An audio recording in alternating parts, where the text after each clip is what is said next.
The United States is short of around 4.7 million homes, and many existing houses can't handle the growing challenges of climate change.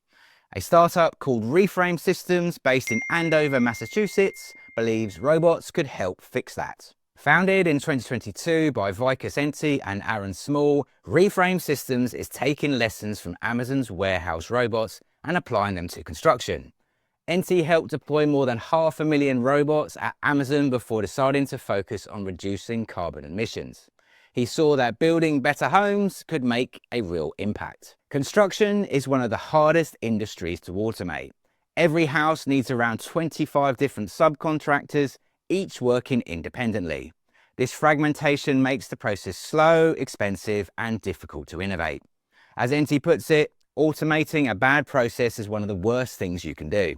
Reframe Systems' answer is the robotic Microfactory, compact, highly automated facility that builds major parts of a house before shipping them to site.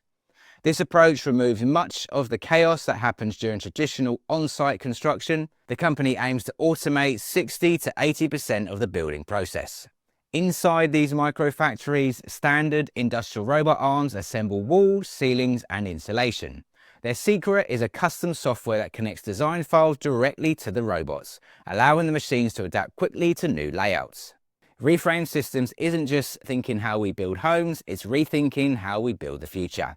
And that's your robot news update for today. If you're curious how robotics can transform your business, head over to Robot Philosophy website to join the waiting list for the workshops or to speak with the team directly about robotics.